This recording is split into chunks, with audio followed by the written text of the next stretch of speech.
우리는 역사상 가장 중요한 시점을 지나고 있습니다. 하나님께서는 하나님의 일을 하시기 전에 사람을 준비시키셨음을 우리가 알고 있습니다.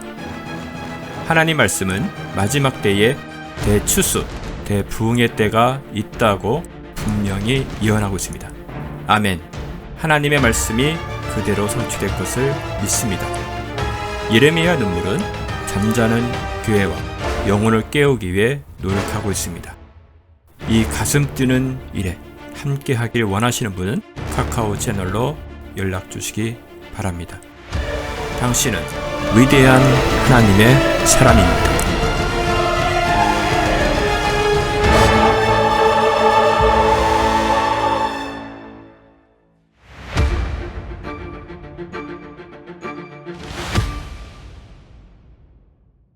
첫째 날에 주의 말씀이 내게 임하여 말씀하시니라. 인자야 두로가 예루살렘을 대적하여 말하기를 아하 백성의 문들이 있던 그녀가 깨어져서 내게로 돌이켰도다. 이제 그녀가 황폐케 되었으니 내가 다시 충만해지리라 하니 그러므로 주 하나님이 이같이 말하노라. 이 두로가 내게 너를 대적하노니 바다가 그 파도를 일으킴같이 많은 민족으로 너를 치러오게 하리라. 그들이 두로의 성벽을 파괴하고 그들의 망대를 헐어낼 것이라. 내가 또 그녀에게서 그 티끌을 싹 쓸어서 바위 꼭대기 같이 되게 하리라. 그것은 바다 가운데 그물 치는 곳이 되리니 이는 내가 그것을 말하였음이라. 주 하나님이 말하노라. 또 그것은 민족들에게 탈취물이 될 것이라. 또 들에 있는 그녀의 딸들은 칼에 죽을 것이요 그러면 그들은 내가 주인 줄 알리라. 21절 한 절만 더 보도록 하겠습니다. 내가 너를 몰락하게 하리니 너는 더 이상 존재하지 못하리라. 주 하나님이 이같이 말하노니 사람들이 너를 찾는다 해도 결코 다시는 만나지 못하리라. 아멘.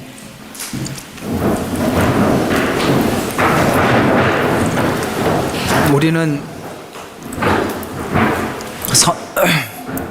선지서를 보는 눈을 열고 성경을 보게 되면 이것이 단순한 나에게 주시는 교훈이라는 차원을 훨씬 넘어서서 예언적 말씀이 아주 깊고 깊게 우리에게 전달해 주고 있다는 것을 알게 됩니다. 제가 이렇게 에스겔서를 계속 강해를 하면서 제가 가지고 있는 어쨌든 누가 준 주석이 하나 있어서 그 주석의 원어도 이렇게 잘 정리가 되어 있고 그래서 이렇게 참고를 해보지만 이게 깊이가 정말 한정이 있구나라는 생각이 참 많이 듭니다. 한정이 있다는 말은 이런 이야기가 되겠습니다. 이 에스겔서 내용은 요한계시록에 다시 등장하고 있어요. 그러니까 요한계시록하고 연결을 못 시키더라고요. 그냥 짧게 우리 개인적인 교훈 정도로만 연결을 시켜서 이렇습니다라는 이야기로 끝이 나지만 실상은 우리 여기서 뭐 교훈 찾기가 어렵지 않죠. 금방 찾을 수 있는 이야기예요. 그러나 요한계시록과 연결을 시켜보면 이 내용이 얼마나 우리에게 깊고 깊은 뜻을 전해주는지 여기서 요한계시록에 풀리지 않는 부분들을 풀 수가 있거든요. 이걸 이제 주석들이 이게 한계가 있구나. 왜냐하면 그 주석을 쓸 당시는 아직 이 계시록에 대한 메시지가 그렇게 깊게 열려 있지 않았었기 때문에 연결을 시키고 싶은 마음이야 왜 없었겠습니까? 주석 쓰신 분들이. 그런 연결이 안 되죠. 왜냐하면 예언이라는 것은 그 시간이 되어야만이 예언이 성취가 되고 성취가 되는 것을 우리가 여기저기서 살펴보면서 이게 이렇게 연결이 되는구나 하는 것입니다. 저는 여러분들이 지난날 위대한 주석가들보다 훨씬 기가 막히는 시대에 살고 있음에 축하합니다. 어떻게 축하하느냐면 그들은 알고 싶어도 이게 어떻게 연결을 시켜야 될지 너무나도 막막해서 그냥 그럴 것이다 라고 추측만 하고 1견해, 2견해, 3견해 이렇게 견해들을 자꾸 꺼내놓는 이유는 뭔가 한 가지 확실하게 연결을 시키지 못해서 그러는 거거든요.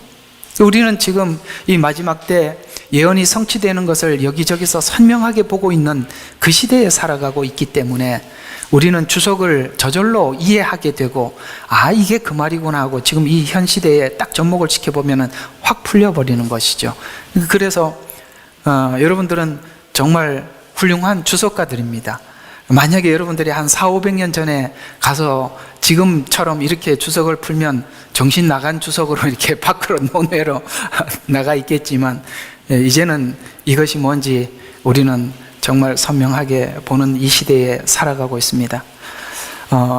25장에는 예루살렘을 중심으로 그 주변에 있는 나라들 5개 나라에 대한 심판을 예언을 했고, 아주 짧게 했지만 앞으로 두로와 이집트 두 나라가 남아 있는데, 이 나라에 대해서는 내용이 굉장히 깊게 갑니다. 왜냐하면 오늘 여기 26, 27, 28장까지 3장이나 할애해서 두로의 예언을 하고 있는데, 두로는 사실 작은 나라입니다. 지금 레바논이거든요. 여러분 요바에 내려갔더라라고 했던 요한이 왜 나와요? 요나가 다시스로 가려고 하다가 저게 다른 데로 갔던, 다시스로 가려고 했다가 요바로 내려갔다라고 하는 요바가 지금 레바논입니다. 그게 지금 여기 두로고요. 그렇게 나라 지명이, 국가명이 자꾸 이렇게 바뀌어서 좀 헷갈리긴 하시는데, 근데 그걸 어떻게 바뀌었는지 알고 나면 아무도 어렵지를 않아요.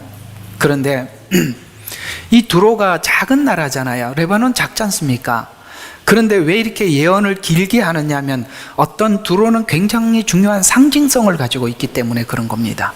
이 상징성을 알고 나면 이 두로에 대한 이야기를 우리가 가슴에 담아두게 되고, 이걸 그대로 요한계시록에 가서 접목을 시켜보면 쫙 열려요. 요한계시록에. 이게 바로 차이점입니다. 이렇게 주석가들이 그걸 그렇게 못 보니까 그걸 연결을 못 시키는 거거든요. 근데 이 두로는 여러분 아시다시피 두로 왕을 소개할 때마다 사단의 상징으로 소개를 하고 있습니다. 교만한 사단을 염두하고 이 두로 왕을 얘기를 하고 있다는 것입니다. 아시겠습니까? 그러면 애굽은 이제 앞으로 애굽 심판에 대해서도 6, 7, 8장 끝나면 9장부터 또 애굽 심판이 또 길게 들어가 있어요. 그러면은 애굽은 세상 임금의 상징입니다. 왕의 상징입니다. 이런 것들이 요한계시록에 가보면은 거짓 선지자, 적그리스도, 사단 이렇게 체계가 나오는데, 이 체계를 여기서 알고 들어가는 거예요. 여기서 알고 들어가는 거라고. 거기 가서 찾아내는 게 아니라 알고 들어가는, 이게 요한계시록만 보면 안 풀리는 거예요. 앞에서 알고 들어가셔야 돼요. 이미 그들의 세력이 어떤 세력인지 여기서 잘 설명해. 두로 왕이라는 한 존재, 인물을 끄집어내서 우리에게 설명을 해주고 있었단 말이에요. 이걸 알고 들어가 보면 요한계시록에서 어떤 적그리스도를 설명하거나 거짓 선지자들을 설명하거나 사단, 마귀를 설명을 할 때 바로 이해가 되는 거예요. 왜? 여기서 알고 들어갔잖아요. 이게 그래서 이 구약에 있는 선지서를 모르면 예언서는 정말 이런 거 아십니까? 혹시 옛날에 저희들이 이제 중국어를 조금은 하는데요, 이런 말 아세요? 저하고 사모님은 까막눈이라고 그래요. 까막눈 혹시 아세요? 무슨 말인지? 글은 못 읽어. 근데 말은 해. 이걸 보고 까막눈이라 그러잖아요. 그러니까 편지를 주면 못 읽어. 근데 말은 할 줄 알아. 학교에 대해서 글을 안 배워서. 우리 성진이하고 혜민이는 그래도 학교를 다녀서 글자는 우리가 이렇게 하면 애들한테 물어보죠. 이게 무슨 글자냐? 까막눈. 그러니까 요한계시록을 구약에 있는 내용을 모르고 계시록에서 찾으면 쉽게 말해서 까막눈이 된다 이 말이에요. 재미있죠? 이 표현? 네. 그렇게 이제 알고 들어가면 굉장히 이 내용이 은혜가 되고 기쁘다는 것을 알게 됩니다. 그런 차원에서 이 두로 이야기를 한번 좀 들어보셔서 이 두 가지를 병행하겠습니다. 우리 개인적인 어떤 신앙에 대한 적용점도 살짝 건드려 드리겠습니다. 이거는 주는 아니에요. 그러나 예언적 관점에서 오늘 이야기들을 한번 풀어 보도록 하겠습니다. 오늘 26장은 이렇게 구조가 되어 있어요. 1절과 2절은 선민의 멸망을 기뻐하는 두로의 악행. 하나님의 백성이 이게 멸망하는 걸 보고 굉장히 기뻐했다라고 그렇게 말하고 있습니다. 근데 여기 이제 특이한 한 가지 좀 풀고 넘어가야 돼. 1, 2절에 어떻게 했는지 26장 2절을 한번 보셔요. 2절, 이 중요한 이야기가 여기 지나가고 있어요. 인자야 두로가 예루살렘에 대적하여 말하기를 아하 백성의 문들이 있던 그녀가 깨어져서, 이 말 굉장히 중요한 이야기입니다. 문들. 여러분, 이게 문들이라는 말 창세기에 한번 등장한 적 아십니까? 베델이라는 이름. 그거 누가 어디서 만났던 거죠? 야곱. 여러분, 오늘 야곱 이야기가 여기 등장합니다. 야곱이 집을 등지고 삼촌 집으로 가는 길에 돌베개를 베고 잠을 자다가 어떤 환상을 보게 되죠. 하늘까지 사닥다리가 닿았어요. 이건 무슨 이야기냐면은 성전을 설명하는 이야기입니다. 하나님과 관계가 끊어진 것이 아니라 하나님과 우리 사이가 연결이 되어 있는데, 누구하고 연결이 되어 있냐면 야곱 자기하고 연결이 되어 있다는 걸 보고 있는 거예요. 환상을 보니까 천사들이 오르락 내리락 하더라. 요거 자꾸 기도하는 얘기만 쓰지요? 아니에요. 기도는 올라갔고 응답받고, 아이고 그거는 정말 저기 하수 저 밑에 작은 이야기고, 진짜는 하늘이, 이 하늘과 하나님과 우리 사이가 끊어진 게 아니라 하나님과 우리 사이가 연결되어 있다는 걸 보는데, 왜 야곱의 눈에 보여질까? 아브라함의 언약을 지금 누가 받고 가고 있어요? 야곱이 받고 가고 있잖아요. 그래서 자기가 그 당사자라는 걸 알게 된 거예요. 근데 야곱은 거기 약속에 대한 믿음의 깊이가 없어요. 그러니까 단순히 자기 먹고 사는 문제 하나님 앞에 구하죠. 나 정말 어떻게 될지 모르는 길을 가는데 불안하니까 나 먹을 거 주시고 입을 옷도 주시고, 만일 돌아오게 한다면 내가 여기다 집을 짓고 하나님 앞에 예배하겠습니다. 이렇게 약속하고 가는데 까마득하게 잊어버리다가 나중에 세겜에서 디나가 강간 사건을 경험하고 난 뒤에 이 서원을 생각하고 베델로 다시 올라가지 않습니까? 베델.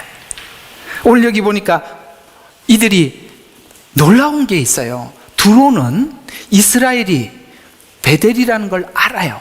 하나님의 문이라는 걸 알아요. 그곳이 하나님께서 인류와 우리 사이에 문을 열어놓은 곳이라는 것을 알고 있었어요. 놀랍지 않아요? 여러분, 사단이 몰라서 이렇게 하는 게 아니에요. 너무나도 잘 알아요. 도리어 이 교회 다니는 사람들이 모르고 앉아 있는 거예요. 한번 2절 다시 봐요. 두로가 예루살렘을 대적하여 말하기를 아하 백성의 문들이, 그녀가 깨어져. 그녀는 원래 성경에는 성을 여성형으로 표현하고 있어요. 여기서 말하는 그녀라는 이 말은 예루살렘을 이야기하는 거예요. 성경에도 보면 음녀가 나오는데 바벨론 성을 이야기하는 거예요. 그 다음에 정결을 지키는 여자, 예루살렘을 이야기하는 거예요.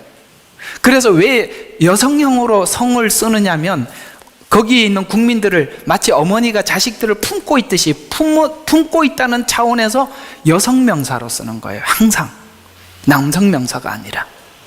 그래서 그녀라고 말했을 때는 예루살렘을 이야기하고 있는 것입니다. 근데 이제 주석을 보면 이렇게 나와 있어요. 예루살렘이 멸망하는 걸 보고 자기가 이제 예루살렘과 두로가 무역의 경쟁자였는데 경쟁자가 죽었다. 그러니 망했으니까 앞으로 내가 모든 그 상권을 독점한다. 이 이야기가 아니거든요. 영적으로 그 얘기가 아니잖아요. 지금 하나님과 연결되어 있는 성이 파괴가 되고 하나님과 연결되어 있는 모든 시스템이 파괴가 되면 누가 지배할 수 있게 됐다? 두로는 지금 사단의 상징이라고 그랬습니다. 야, 하나님이 더 이상 통치하지 않는다면 나는 이 땅을, 이 세상을 영원히 내가 통치할 수 있을 거야. 이 말이 어디서 등장했냐면 예수님께서 40일 금식 기도하고 난 후에 내려오니까 뭐라고 그러니까 내가 천하의 모든 것을 내 손 안에 있으니까 내가 너에게 주리라. 이거 다 사기입니다. 그 천하의 모든 것이 무슨 사단에게 있습니까? 하나님 것인데 다 속이는 거예요. 이해가 가세요? 이 말을 사실 성경이 말하고 있는 복음적인 관점에서 보면 이건 굉장히 중요한 메시지인데, 이게 이제 단순히 이제 경제, 물론 여기 경제예요. 이 두로는 그걸 상징하는 건데요. 요한계시록에 보면 세 축이 나오죠. 사단, 그는 단수예요. 하나예요. 마귀, 사단입니다. 단수예요. 그 다음에 그 밑에는 그 뒤에서 그 앞에다가 누구를 세워놓고 조종을 합니까? 사단이 적그리스도. 그 다음에 가장 앞에서 일하는 존재가 뭐예요? 거짓 선지자들. 이 세 축 중에 한 축이 두로라 이 말이에요. 그래서 이 내용을 깊게 설명을 하고 많이 설명해 주고 있는 거예요. 그러니까 이 사단이 지금 이스라엘이 어떤 역할을 하고 있는지 알고 있어요? 모르고 있어요? 오늘 2절 보세요. 정확히 알고 있지 않습니까? 하나님의 문들이 깨졌다. 하나님의 성이 무너졌다. 이제는 내가 세상을 지배할 수 있다. 이 말이에요. 이제 풀어지시죠? 계시록하고. 그 3절과 6절에 보면 두로를 향한 그래서 하나님이 이제 그렇게 말하고 있는 사단에게 첫 번째 멸망의 예언, 그 다음에 7절과 14절에는 두로를 향한 두 번째 예언, 그 다음에 15절과 18절은 주변 국가들이 놀라서 두려워한, 요거 이제 이사야서 23장 1절과 14절은 좀 더 확대해서 이 내용은 설명해 주고 있고, 그 다음에 19절부터 20절에는 하나님이 직접 재앙을 놓으사. 자, 놀랍게도 오늘 읽었던 마지막 절을 한번 보세요. 21절. 내가 너를 몰락하게 하리니 너는 더 이상 존재하지 못하리라. 여러분, 사단이 어떻게 됩니까? 완전히 영원히 끝나죠. 더 이상 존재하지 못하리라. 주 하나님이 말하노니 사람이 너를 찾는다 해도 결코 다시 만나지 못하리라. 완전한 멸망을 이야기하는 것입니다. 그걸 지금 두로가 멸망해서 그 나라가 없어졌다, 이런 식으로 현실적인 지금 역사적으로 자꾸 설명을 하려고 그러는데 이거는 영적인 이야기란 말이에요. 사단은 더 이상, 요한계시록에 가보면은 더 이상 보이지 않더라, 바다에 던지더라, 더 이상 보이지 않더라, 이렇게 얘기하고 있는 그 말을 그대로 옮겨놓은 거예요. 계시록에서는. 사단의 세력은 영원히 끝날 것이고 하나님 나라는 영원히 통치할 것입니다. 이렇게 성경은 두로를 설명해 가고 있습니다. 이제 26장부터 27, 28, 그 다음에 애굽을 설명을 할 때도 전부 다 이렇게 종말론적 관점, 예언적 관점에서 여러분들과 함께 나누도록 하겠습니다. 아시겠죠? 자, 이렇게 일단은 눈을 장착을 했으니까 자, 열심히 달려가 봅시다. 자, 지금까지는 유다에 대한 죄를 지적을 했어요. 25장 앞쪽에까지. 그리고 유다 주변의 7나라 가운데 앞에 있는 25장 암몬, 모압, 에돔, 팔레스타인에 대한 멸망을 예언했었죠. 이스라엘 전쟁을 보면 그 주변 나라들이 반응하는 그 반응을 보면서 우리는 이스라엘에 대해서 어떻게 생각을 하고 있었구나라는 것을 알 수 있어요. 그래서 지금도 이스라엘에 지금 전쟁이 일어나고 있잖아요. 이때 여러분들은 하나님의 일하심을 잘 아시는 분들은 이스라엘의 약속이 이루어질 것을 알고 기도할 겁니다. 군대 숫자나 양으로 보면 이스라엘이 이길 수 없어요. 그런데 하나님은 그렇게 약속한, 이스라엘과 한 약속들이 있단 말이죠. 그 약속이 이루어지기를 우리는 기대하고 소망하고 있죠. 그리고 그 약속을 붙잡고 지금 이스라엘을 축복하며 기도하고, 그러면은 팔레스타인은 저주하느냐? 그렇지 않죠. 팔레스타인들은 망해가면서 주님을 만나니까 하나님 망해가면서 예수님 만나게 해주세요, 이렇게 기도하고 있을 뿐이죠. 아시겠습니까? 누구 편을 들은 게 아니라 성경의 예언이 이루어지는 방식을 성경은 말해 주었고 우리는 그걸 근거로 하나님 앞에 구하는 것입니다. 그리고 그 기도는 정확한 기도죠. 왜? 그 약속한 대로 하나님은 하실 거니까. 그러나 우리가 이 두로에 대한 내용을 잘 들어야 될 필요가 있는 것은 바로 두로는 사단을 상징적으로 빗대어서 설명을 하고 있기 때문에 이 사단이라는 존재가 도대체 어떤 존재냐, 무엇으로 사람들의 마음을 사로잡는지, 오늘 이 두로가 사람들의 마음을 사로잡은 그 비결을 보고 나면 우리가 이렇게 하면 사단에게 사로잡히겠구나 라는 것까지 우리는 여기서 답을 얻을 수가 있다 이 말입니다. 그래서 다른 나라들의 멸망에 대한 두로의 멸망은 길게 예언하고 있는 이유는 두로가 무역을 통해서, 이게 포인트입니다. 무역을 통해서 배경을 설명하려고 하고 또 그 위상과 지위에 대해서 설명하려고 합니다. 그래서 26장과 28장의 3장에 걸쳐서 두로에 대해서 길게 설명을 하고 있는데요, 두로는 바벨론이나 애굽같이 크지는 않지만 그 영향력이 너무나도 커. 그래서 그 영향력이 큰 나라로 나타나는 나라로 소개하고 있는데, 계시록에서는 사단의 진지가 어떻게 구축이 되었는지 다각도로 설명하고 있는 가운데 그 진지가 세 가지. 하나는 정치, 그걸 성경에 보면 짐승의 머리라고 표현하고 있는 거예요. 뿔, 머리, 이런 것들 아시겠습니까? 그래서 이 정치, 그 다음에 경제, 그 다음에 문화. 그러나 이 모든 정치가 하나로 묶어지기 위해서는 종말에는 경제로 묶는다 이 말이에요. 그래서 666표예요. 그래서 매매를 하지 못한다는 거예요. 매매라는 말이 뭐예요? 모든 것을 경제 시스템으로 묶어서 정치적인 힘을 발휘하겠다는 거예요. 그러니까 이 두로에 대한 이야기를 잘 들어두어야 하는 거예요.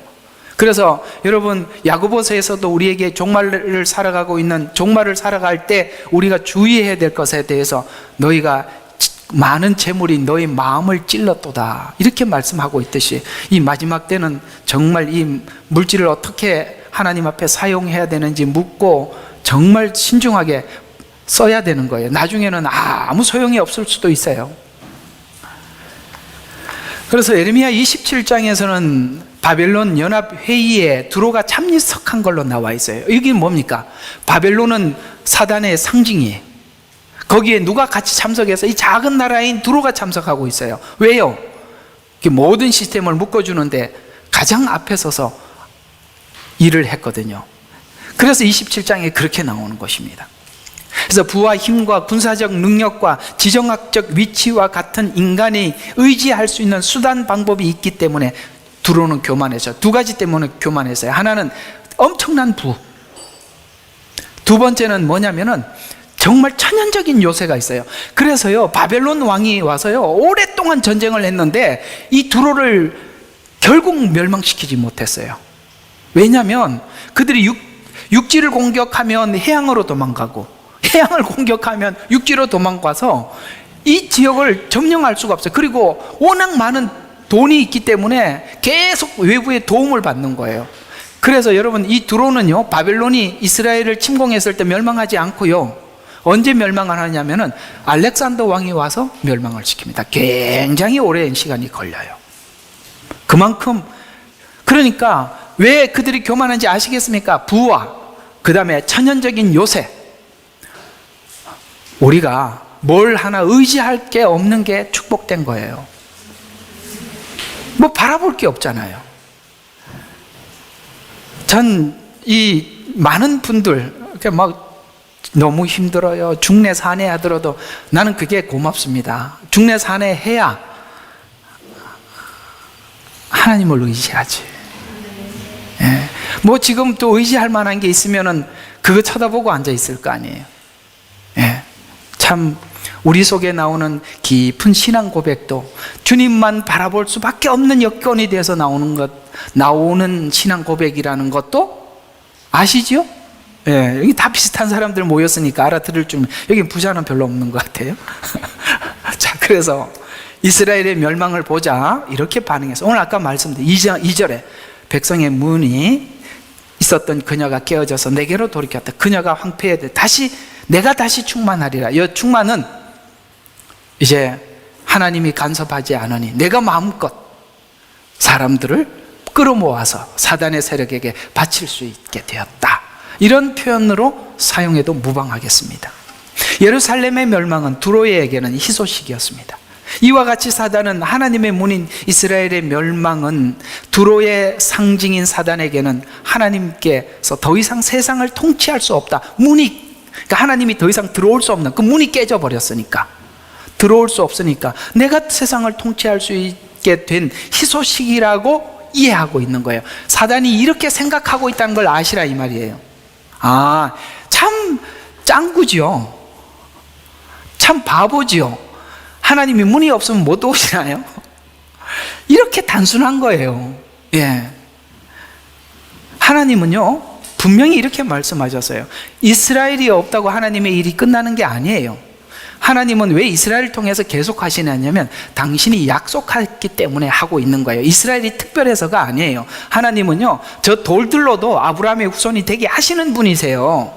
무슨 특별해서 그런 게 아니에요. 하나님이 우주 만물을 만드시고 통치하시고 주관하시는 분이신데 뭐가 문이 없다고 못 들어가겠습니까? 이렇게 생각이 단순하다 이 말이에요. 참 바보지요. 이 바보 같은 사단한테 넘어가는 우리는 또 뭐예요?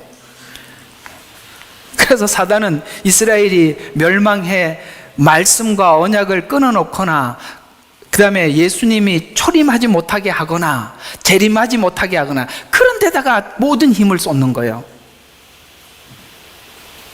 그래서 사단에게는 언약의 장본인인 이스라엘은 눈의 가시예요.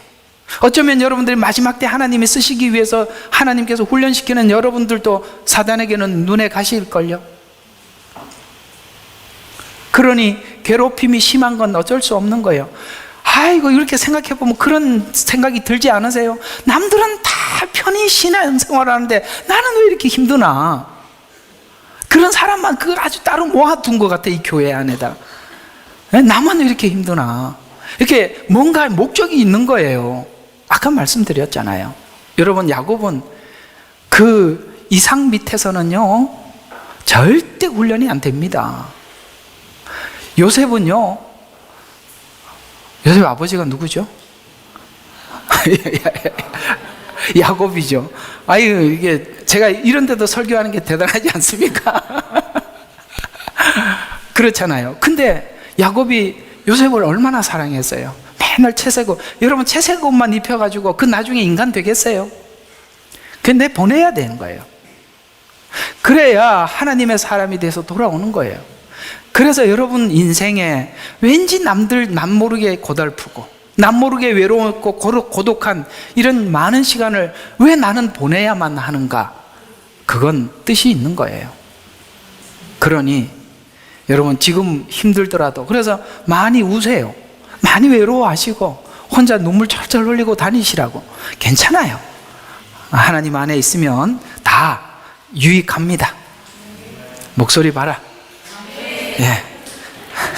자, 그런 의미에서 보면 이스라엘의 멸망을 기대하고 참여하는 모든 자들이 사단이 가진 목적과 같은 목적이라는 것을 알 수 있죠.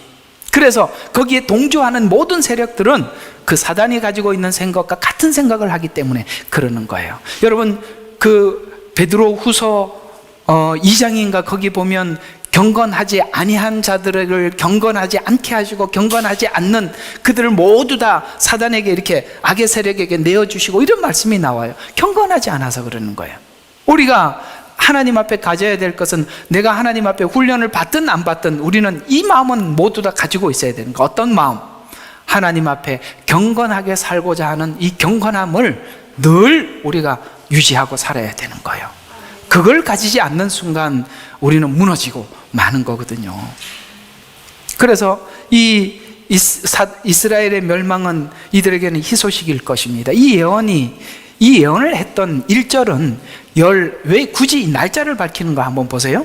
11째 해 그 달 첫째 날이라 이렇게 그 날짜를 밝히고 있는 것은 도대체 무슨 이야기냐면 이 해는 BC 586년인데 제18대 여호와긴이 바벨론을 반역했다가 바벨론 왕 느부갓네살에 의해서 바벨론으로 포로로 끌려간 지 14년 되던 해였습니다. 그래서 느부갓네살이 세운 대신 시드기야를 11년째 되는 해로 에스겔이 예언한 589년 올해 4월 9째 날이 예루살렘이 멸망하는 날인데 이 말의 뜻은 뭔 말이냐면 지금 아직 이스라엘이 멸망하기 전에 쓴 거란 말이에요. 이런 게 있어요. 누구는 멸망을 해야 하나님의 예언이 성취됐구나 하고 보는 사람이 있는가 하면 누군가는 하나님께서 이미 하신 말씀을 가지고 미래는 이렇게 될 것이라는 확고한 믿음을 가지고 있는 사람이 있어요. 어제 누가 이렇게 질문을 해서 제가 이걸 이렇게 대답을 해드린 거예요. 누구는 앞으로 하나님께서 미래에 있을 예언을 믿게 해서 앞으로 그렇게 될 거라고 알고 준비하고 차곡차곡 준비하고 있는데 누구는 뭐 지금은 아무것도 괜찮은데 뭐. 여러분, 부흥은 한번 뒤집어져야 오는 겁니다. 근데 그 시간을 우리는 알고 마음에 각오하고 있고 다 이렇게 어떻게 될 거라고 지금 마음에 준비하고 각오하고 있지 않습니까? 그때 사람들이 임박한 어떤 하나님의 심판을 봤을 때 우왕좌왕할 때 가이드가 누가 가이드가 되죠? 예레미야가 가이드예요. 에스겔이 가이드예요. 다니엘이 가이드예요. 아시겠습니까? 하나님의 말씀을 미리 알고 믿고 내다보는 사람들, 그 믿음을 가진 사람들이 훗날 주인공이 되는 거예요. 그래서 이스라엘 백성들이 포로로 잡혀가고 난 이후에 하나님께서 우리에게 포로 생활을 도대체 얼마나 하게 할 것인가라고 살폈을 때 에레미야 예언을 중심으로 70년이라고 답을 찾아내지 않습니까? 이런 것처럼 하나님의 예언을 믿는 믿음을 가지고 미래를 보는 사람이 있는가 하면 성경에는 그렇게 돼 있지만 모르겠다, 돼봐야 나는 믿겠다 하는 분들도 있다 이 말이에요. 그때 여러분들은 가이드로 나서는 겁니다. 그러기 위해서 하나님 미리 우리에게 주지시켜 주시는 거예요. 하나님 마지막 때 쓰시는 자들이 따로 있는 거예요. 성경에는 요한계시록에 하나님의 종 이러면 우리는 교회 목사님이라고 생각하는데 말씀을 먹고 이거 성경 구절이 갑자기 생각이 안 나네. 주 말씀을 읽고 듣고 지키고 행하는 자가 복이 있다고 했어요. 그 사람이 그 마지막 때 사람들을 이끌어내는 거예요. 그런 것처럼 미리 예언을 하는 것입니다. 망했다. 사람들이 아직 안 망했는데요. 기다려라. 이렇게 되는 거죠. 그러나 이스라엘의 멸망은 회복의 시작입니다. 그걸 아셔야 돼요. 여러분, 그리스도인들에게 이 7년이라는 시간은 회복의 시작입니다. 놀랍지요? 그런데요, 두로는요, 멸망의 시작이죠. 달라요. 주님이 이 땅에 재림하는 것은 하나님의 사람들에게는 하나님의 약속의 성취의 시작이요, 영원의 시작점이라면 그들은 영원한 멸망의 시작이라는 것입니다. 그런 차원에서 이 이스라엘은 앞에 죄를 나열하고 회개하라고 쭉 설명을 했지만 이 두로는 뭡니까? 멸망만 쭉 설명을 하면서 끝에 가서 너 멸망할 줄 알 거야, 이렇게 설명하는 걸로 끝이 난다는 거예요. 지금 여러분들에게 계속 우리의 형편과 그 다음에 해야 될 일이 무엇인지 계속 말씀해 주고 있는 것이 우리에게는 너무나도 큰 축복인 거예요. 마치 이스라엘 백성들이 가나안 땅을 정복할 때 이스라엘에게는 그 약속과 언약이 성취되는 시작이지만 가나안 땅은 그 죄악이 너무나도 관영하고 더 이상 그 죄를 볼 수가 없는 그 상태까지 지경에 이르러서 그 가나안 땅에 있는 거민들에게는 멸망의 시작이듯이 7년은 전 3년 반의 평화 안정을 누린 듯 하지만 후 3년 반에서는 완전한 멸망의 출발. 그래서 대접재앙과 나팔재앙은 성격이 달라요. 나팔재앙은 회개가 목적이라면 이 후 3년 반에 있는 대접재앙은 완전한 멸망이 목적입니다. 이상하게 나팔재앙 때 회개하지 않았던 사람들은 대접재앙 때 회개하지 않고 하나님을 점점 더 악하게 모독하고 그 입이 거칠어져 가는 것입니다. 그래서 3절과 6절에 보면 그러므로 두로는 교만의 상징으로 사단의 상징성을 가지고 있는 나라로 예언하고 있습니다. 처음부터 하늘 보좌 위에 자신의 자리를 얻으려 했던 두로는 하나님만 없다면 마치 자신이 세상을 통치할 거라고 사단은 그 생각을 지금도 놓지 않고 있는 것입니다. 이런 생각은 사단이 처음부터 했던 사상으로 그는 하나님을 대적하는 자라는 증거가 이스라엘의 멸망을 원하고 그리고 실제 멸망을 했을 때 기뻐하고 있는 것이 그 증거라라고 오늘 우리에게 말하고 있는 거예요. 그들의 말을 들어보고. 그래서 우리의 경건은 아무리 경건해졌다고 하더라도 우리의 언어에서 경건이 나오지 않으면 그건 거짓 경건이라고 야고보서에서 지적하고 있는 것입니다. 평상시에는 서로 이익의 문제가 달려있기 때문에 이스라엘과 협조했었다고요. 그런데 멸망하고 나니까 이런 언어가 튀어나온 걸 보십시오. 평상시에 그들에게는 좋은 이야기, 그들에게는 서로 필요한 이야기를 해왔었지만 실제 그들이 무너졌을 때 했던 말을 보세요. 형제 중에 하나가 누군가가 하나님으로부터 심판을 받고 누군가가 하나님으로부터 징계를 받을 때 봐라 나한테 까불더니 잘 됐다 이렇게 말을 하니까 그 사람이 속에 뭘 담고 있는지 그때 그 말로 증명이 되는 거예요. 진정으로 그를 사랑하고 그를 지체로 생각을 했더라면, 우리가 그런 말을 하는 것이 아니라 하나님 깨닫고 회개하고 돌이켜서 새롭게 해주세요, 이렇게 해줘야죠. 여러분들이 그리스도의 마음을 가졌다면 모든 상황과 정황을 봤을 때 이스라엘의 멸망을 보고 여러분들은 형제의 아픔을 보고 어떻게 말하시겠습니까? 여기 있는 주변에 이 7 나라들이 누가 이스라엘에 대해서 긍정적으로 말한 자가 어디 있었어요? 아담과 하와가 선악과를 먹고 하나님으로부터 심판을 받자 그는 기뻐했듯이 사람들을 모아 죄를 짓게 하고 공의에 따라서 하나님께 심판을 받자 그는 기뻐했습니다. 자기가 직접 심판할 능력, 그건 권한은 없어요, 사단은. 그러나 하나님은 공의에 따라 판단하시는 분이, 먹지 마라, 먹는 날에는 죽으리라고 했으니까 먹게만 해주면 하나님이 죽일 거 아닙니까? 바로 그게 사단이 하는 거예요. 죄, 하나님의 말씀에 벗어나서 살게 해서 하나님으로부터 징계를 받고 고통을 당하라는 거예요. 그걸 계속 지금까지는 사단이 그런 방식으로 했다가 후 3년 반이 돼서는 하나님께서 사단에게 모든 것을 허용해버리는 시간이에요. 무서운 시간입니다. 사단이나 그에 속한 모든 자들의 멸망의 원인이 교만입니다. 참 교만이 문제예요. 그래서 많이들 죽으시라. 죽는 것과 교만은 비례하거든요. 그러니까 누가 뭐라 그래도 좀 이렇게 좀 많이 죽었으면 좋겠어요. 우리 옆에 있는 옆에 있는 사람한테 그러면 또 그 평상시에 하고 싶은 말을 하는 거니까 자기 보고 한번 이야기합시다. 좀 죽자. 죽자. 오늘 왜 이렇게 죽자 그러는지 모르겠는데 오늘 한 주간 살다가 오셨나? 그런가 봐요. 죽어야 돼요. 죽고 나면 삶이 정말 평온해집니다. 살만한 세상이 올걸요? 교만이 문제예요. 잘 되니까 교만하죠. 오늘 이 두로를 보세요. 사단이 했던 말하고 똑같은 말을 하고 있는 거예요, 두로 왕이.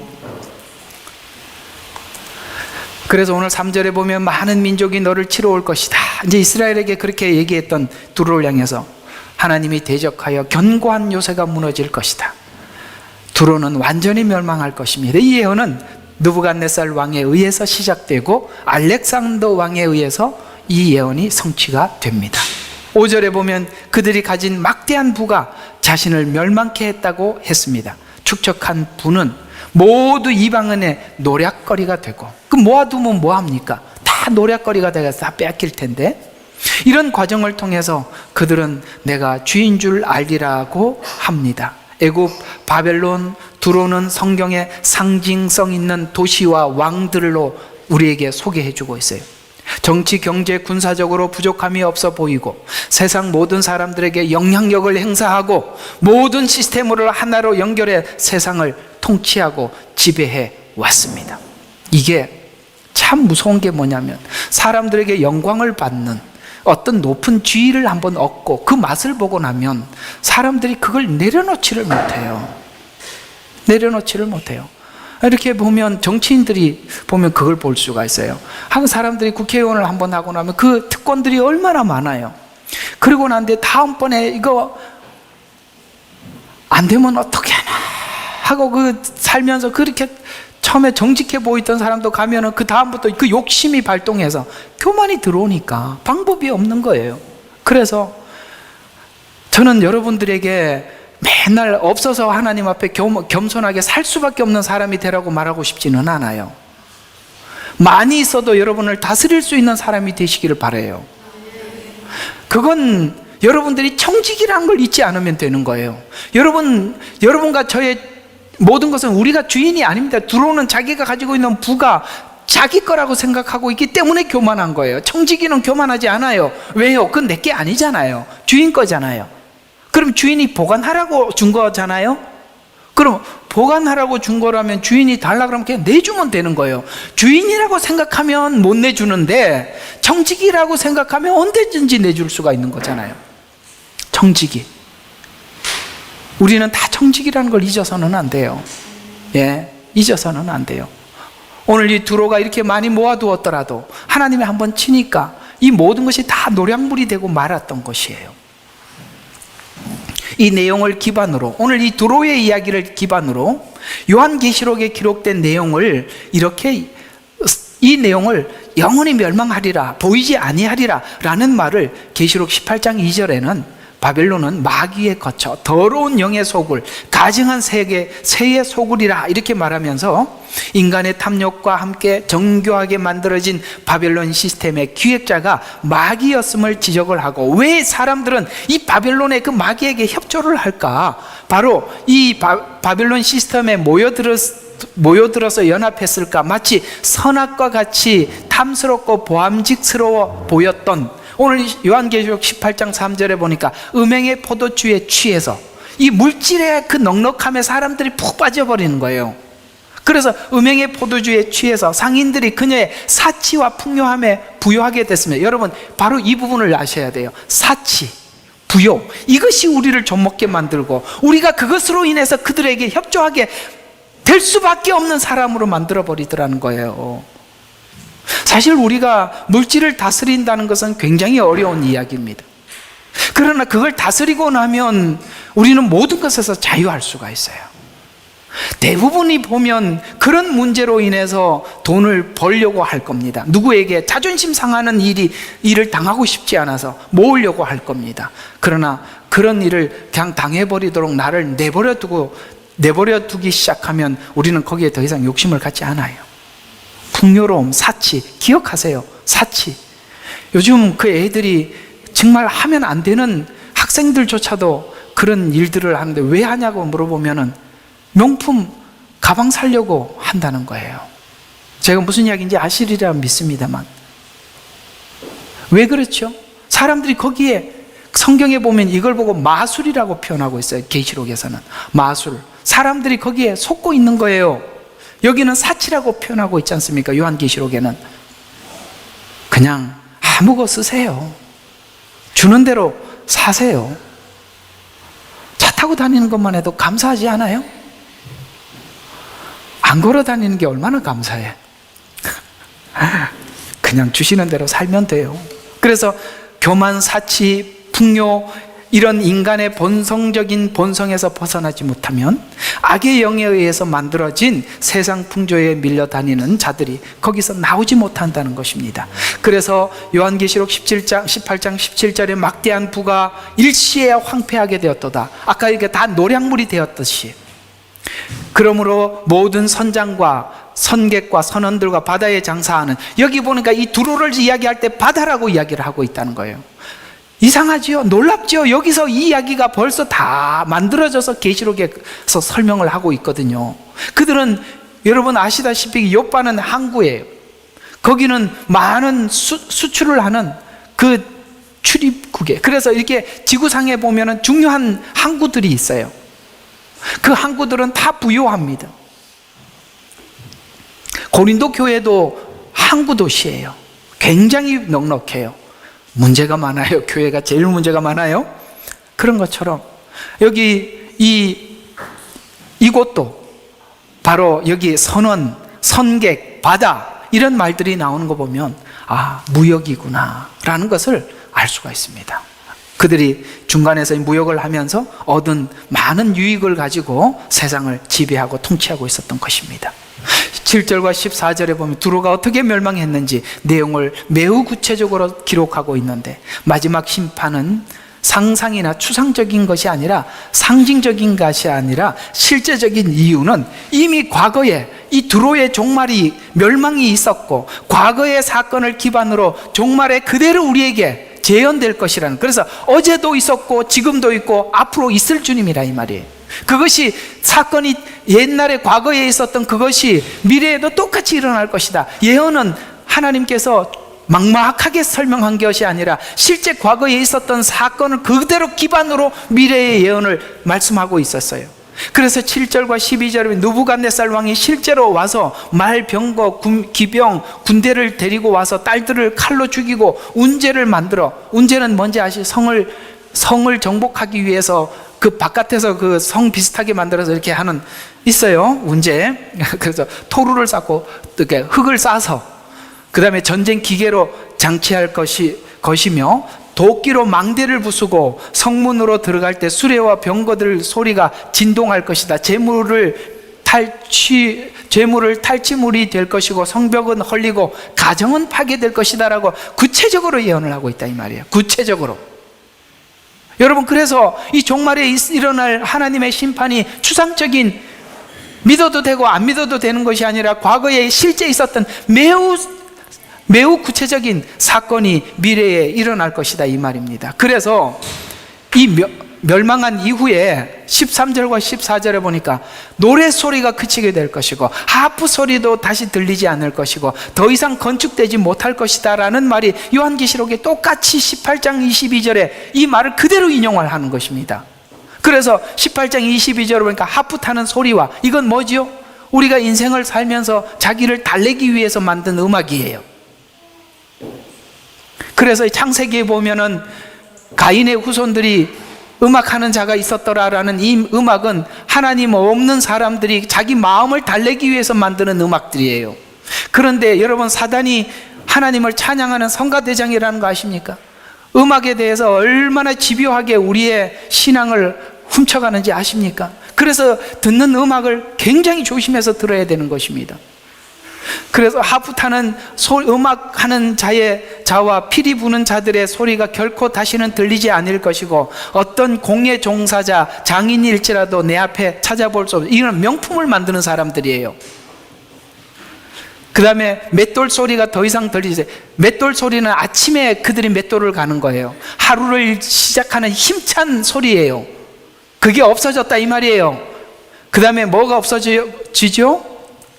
바벨론에서 두로에서 났던 하프 소리, 음악 소리, 인간의 죄를 지은 후 위로를 얻기 위해서 만들었던 노래 소리, 그 다음에 신랑 신부의 노래 소리. 신랑 신부의 출발은 미래의 밝은 미래를 예측하는 거예요.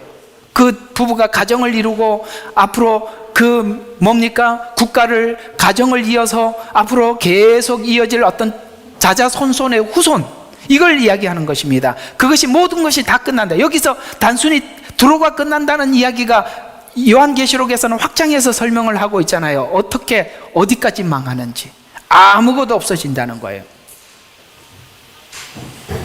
그래서 암울한 현실을 소개하고 있습니다. 바벨론의 음악 소리는 끝나지만 반대로 이 소리는 끝나는데 이쪽에서는 음악이 울려 퍼지는 한쪽이 있대요. 그게 뭘까요? 요한계시록 14장 2절과 4절에 보니까 내가 하늘에서 나는 소리를 들으니, 이쪽에는 소리가 멈춰. 그런데 저쪽에는 소리가 들려. 그래서 하늘에서 나는 소리가 들리니 맑은 물 소리 같고 천둥 소리와도 같더라. 나는 내가 하프 타는 자들의 하프 소리를 들었노라. 여기는 하프 소리가 그쳤는데 저쪽은 들리기 시작하는 거예요. 세상은 막을 내리고 하나님 나라는 문을 여는 것입니다. 오늘 말씀드린 것처럼 예루살렘의 심판은 회복의 시작이요, 이들의 심판은 멸망의 시작인 거예요. 요한계시록은 그 이야기를 하고 있는 것입니다. 이 새 노래 같은 것을 불렀는데 땅에서는 구속받은 14만 4천 외에는 그 노래를 배울 사람이 없더라. 배워서 부른대요. 어떤 과정을 통해서 하나님이 어떻게 나를 데리고 와서 내가 하나님을 믿게 됐는지 그걸 배우고 이 찬양을 부르는 거예요. 여러분, 아무 생각 없이 가사를 불러서는 안 되는 거예요. 그 가사 속에 녹아있는 하나님의 은혜 한마디 한마디가 우리의 심금을 울리지 않습니까? 이들은 여자들과 더럽히지 아니하는 정조를 지키며 믿음을 지키면서 눈물 흘리면서 왔던 그 길, 그 노랫소리, 그건 지나간 사람만 배우는 노래. 그래서 여자와 더불어 더럽히지 아니하는 자들이, 이는 그들이 동정입니다. 이는 어린 양이 어디로 가든지 따라가는 자들로 하나님과 어린 양께 첫 열매가 되었느니라. 어린 양이 어디로 가든지, 어린 양이 어디로 갔어요? 골고다로 올라갔잖아요. 그 길을 함께 가는 거예요. 세상의 위안을 얻고자 하는 노래소리는 이제 끝나고 십자가의 길을 걸어온 자들이 불렀던 구원의 감격과 노래소리가 천상에 울려 퍼지기 시작할 때 세상 문은 닫히고 하늘 문이 열리는 것입니다. 성경은 애굽, 두로, 바벨론 같은 대국의 시스템을 소개하기도 하고 주변의 작은 나라에 대해서 소개하면서 적그리스도의 세계가 어떻게 구축되었는지, 왜 모여들었는지 설명하면서 너희는 거기서 나오라는 이 말을 우리는 오늘 이 내용을 통해서 큰 소리로 어떤 부분을 정리하고 어떤 부분을 어떻게 해야 되는지를 우리에게 가르쳐주고 있는 것입니다. 결론입니다. 두로는 교만한 사단을 소개하는 나라로 등장하고 있어요. 그리고 영계의 비밀을 두로를 통해서 우리에게 설명해 주고 있는 것입니다. 인간의 교만이 하나님같이 되리라 라는 이것이 사단이 원래 가진 마음을 우리에게 자꾸 전염시켜 주고 있는 거예요. 하나님을 알 때, 그 은혜를 알 때, 그 사랑을 알 때 우리는 교만에서 내려와서 겸손함으로 하나님을 대하게 되는 것입니다. 교만은 끝이 없어요. 그러나 교만은 끝이 있지만 겸손은 끝이 없습니다. 21절, 내가 너를 몰락하게 하리니 너는 더 이상 존재하지 못하리라. 주 하나님이 말하노니 너희는 사람들이 너희를 찾는다 해도 결코 다시 만나지 못하리라. 그래서 끝에 한마디 더 집어넣어 봤어요. 다 같이 시작. 영원히 안녕. 재미있게 설교를 마쳐보려고 이야기까지 붙여봤습니다. 여러분, 이 두로를 하는 내내 여러분들에게 교만이 어떻게 찾아오는지 관찰하시고 그들이 사단이 어떻게 우리를 이 올가미를 꿰어서 협조하게 하는지도 알아서 여러분과 제가 정말 지혜로운 사가 되셔서 이 마지막 때를 잘 슬기롭게 극복하는 저와 여러분이 되시기를 주의 이름으로 축원합니다.